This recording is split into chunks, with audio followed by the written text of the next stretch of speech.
Metro 2039 has officially been revealed at a special Xbox broadcast. But what kind of game is it? If you've played Metro before, you'll have all sorts of questions, and if you haven't yet, you'll have even more. So skip to this timecode on screen if you've played Metro before, but for you newcomers, here's a brief history lesson.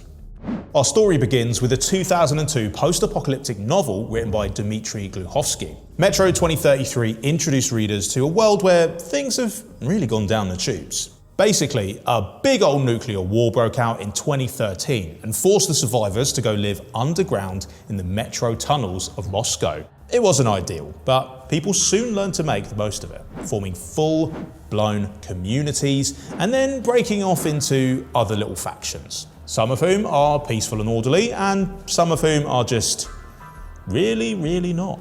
Think otherworldly abominations, mutants, supernatural sapient humanoid creatures called the Dark Ones, criminal gangs, and neo-Nazis. You know, that kind of thing.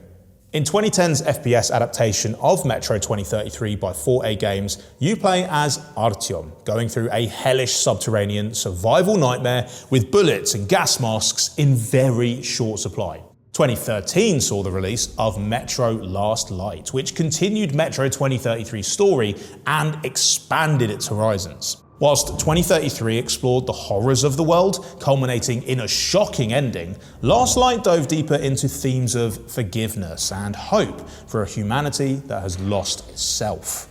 Finally, there was Metro Exodus in 2019. The third entry just mixed things up in a big way as Artyom left the underground behind to take a cross-continental train journey in search of a new place to call home. And that meant players got to explore vast sandbox-style areas while still getting plenty of opportunity to dip back down into the underground for some of that dank, dingy, claustrophobic terror that they'd just grown so fond of.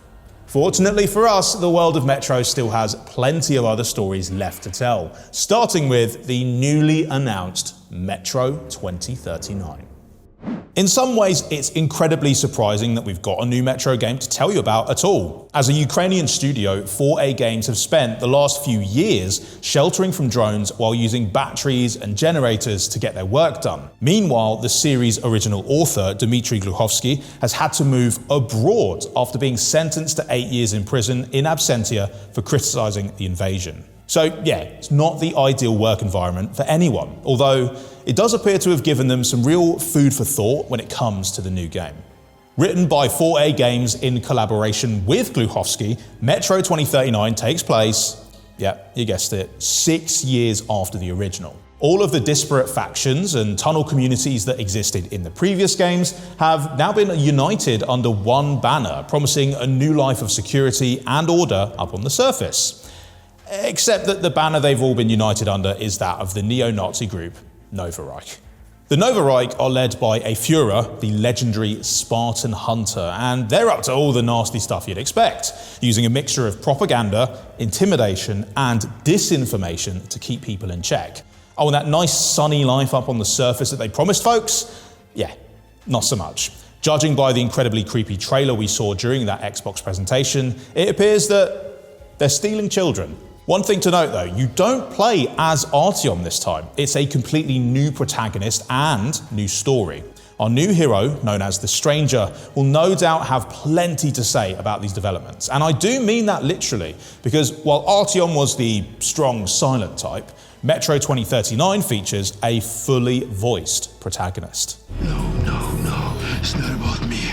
I won't ask again. The Stranger is apparently a recluse who swore he would never return to the Metro tunnels, but now has to go back on his word because of all the, Nazis and whatnot. Fair enough. And it's not just them that he has to worry about. As we saw, we can expect plenty of new mutant monsters, supernatural threats, and the return of those troublesome Dark Ones, who seem to be the source of all kinds of horrendous hallucinations. Gameplay-wise, the thing that fans of the series will be delighted to hear is that Metro 2039 doesn't overhaul things into some battle royale or an always online experience or anything like that. This is a proper, story-driven, single-player FPS campaign.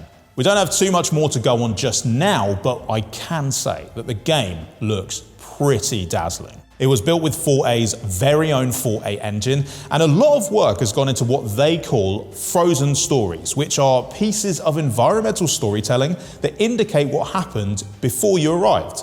Kind of like a nuclear apocalypse version of Pompeii, which seems like a suitably cheery note to end things on. We'll no doubt have plenty more about Metro 2039 soon, and so will you, as long as you subscribe and ring that bell. Bye!